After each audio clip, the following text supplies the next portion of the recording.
Naimbag abigat yu amin kakabsat.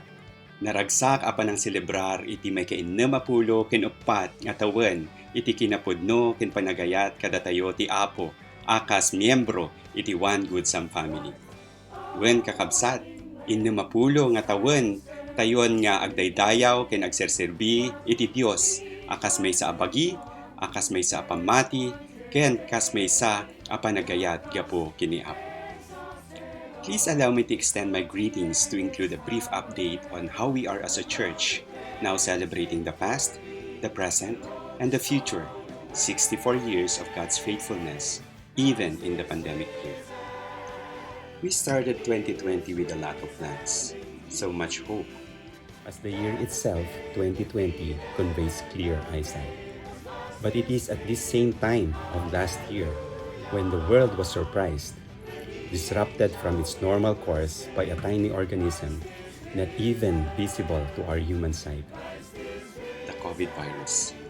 We celebrated 63rd anniversary entering into a lot of unknowns. Into the darkness of isolation called quarantine. I can imagine how an unseen thing can make such huge walls between us. A family living and loving each other, together worshiping God every Sunday, can even come and meet, greet, and hug each other personally. Through prayers for wisdom, God allowed us to gather through online worship services. With so much risk, our ministerial family and some church members courageously came to pre-record our worship services. Even our choral and some have taken the higher calling of singing together beyond the walls of isolation, have rendered beautiful and inspiring anthems every Sunday. But most of all, through those sleepless nights, the technically gifted and passionate members gathered all this into what we had as our online worship services, embracing us as a family and even extending the congregation to our friends and families abroad. Once we have considered only as a plan back in 2018 as an online congregation, one of the 5 in 2020 vision has now become a reality. Thanks and praises be to God.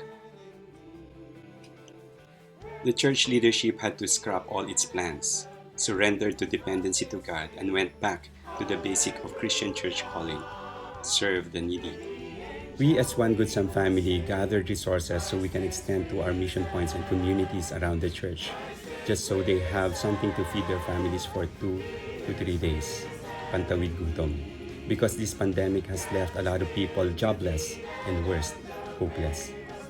As I look back to our report, church, you may be surprised to hear that as a family in those simple ways of reaching out, we have been able to raise almost 800,000 pesos worth of assistance, extending help in cash and in kinds to approximately 5,800 individuals or around 1,500 families.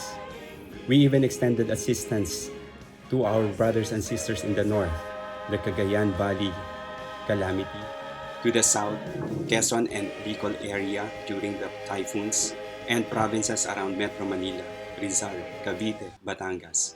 We've learned that God's economic policy is simple. As you give, God gives you more, so you can give more. Unlike in the previous years, we never had any financial challenges this year. Thanks and praises be to God. and finally, what started out as our means of engaging our KBTN, the youth of our church, through their FBI, Fellowship, Bible Study, and Intercession, with the Foundation series of lessons. This Sunday school have influenced our adult versions, not only serving 2 schedules, one in the morning and one in the evening, but these Sunday school sessions have become engaging, meaningful, and experiential. We now have series of lessons with our pastors and members of lay taking turns in preparing and facilitating the lessons. For those who have been joined yet, drop all your excuses and pride. Make sure to sign up in the next classes, especially our special editions this anniversary month. With invited guest speakers, our local pastors then, and even bishops. Again, God in all wisdom and grace has realized our hope and dreams of having such deep dive into the wonders of His Word, the Bible. Thanks and praise be to God. Add to this are the successful holding of our online youth summer camp, the district-wide rendering of our online Christmas cantata entitled Hope, our children's QC-based Christmas concert entitled Yan ang Pasko, and our annual sharing of Christmas Noche Buena through Adopt a Family program.